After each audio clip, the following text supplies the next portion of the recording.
Bismillahirrahmanirrahim. Assalamualaikum warahmatullahi wabarakatuh. Di sini kami dari kelompok 9 akan mempresentasikan hasil PPT kami yang berjudul Islam dan Kebudayaan di Indonesia. Dosen pengampu Dr. Holilur Rahman. Di sini kami beranggotakan 3 orang.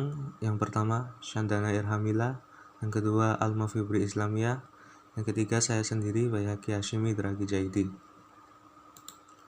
Materi yang akan bahas yaitu yang pertama pengertian kebudayaan, kedua unsur-unsur kebudayaan, yang ketiga Islam Nusantara, yang keempat perbedaan Islam di Nusantara dan Islam Nusantara, yang kelima fikih bercorak Nusantara.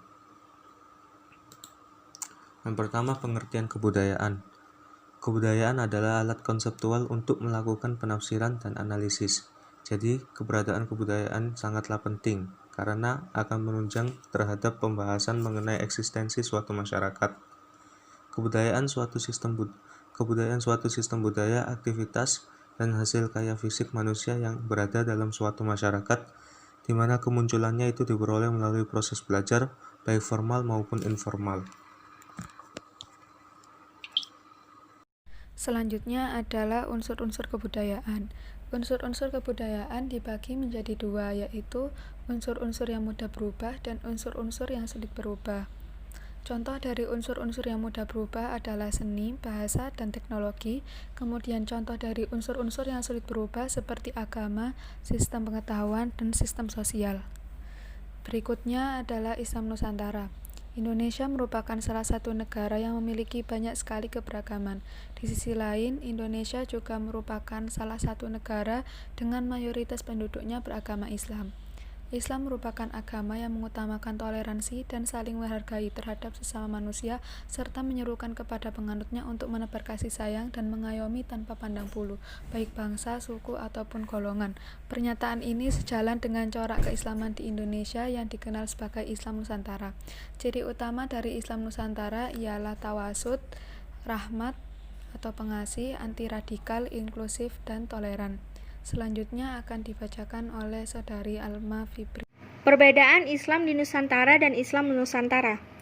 Islam di Nusantara lebih fokus merujuk pada Islam yang ada di Nusantara, baik itu ormas Islam dan aliran-aliran Islam, baik yang moderat, puritan, radikal, yang ada di Nusantara dan bersifat umum. Islam Nusantara lebih tertuju kepada bagaimana nilai-nilai keislaman mempunyai corak tersendiri yang disesuaikan dengan budaya setempat. Juga berkaitan dengan bagaimana karakteristik berislam ala Nusantara, baik ibadah mahdah maupun muamalah. Fikih bercorak Nusantara. Fikih Nusantara berkembang seiring dengan masuknya Islam di bumi Nusantara. Mulai zaman penyair Islam awal atau Wali Songo, masa kolonialisme, masa kebangkitan pasca kemerdekaan, masa Orde Baru dengan gencarnya arus modernisasi sampai masa milenium sekarang ini. Fikih sebagai hukum yang hidup atau living law di Indonesia sesungguhnya memiliki sejarah yang sangat panjang. Akar geologinya dapat ditarik jauh ke belakang ketika pertama kali Islam masuk ke Indonesia. Dan hukum Islam sudah dipraktekkan bersamaan waktu dengan masuknya Islam di Indonesia.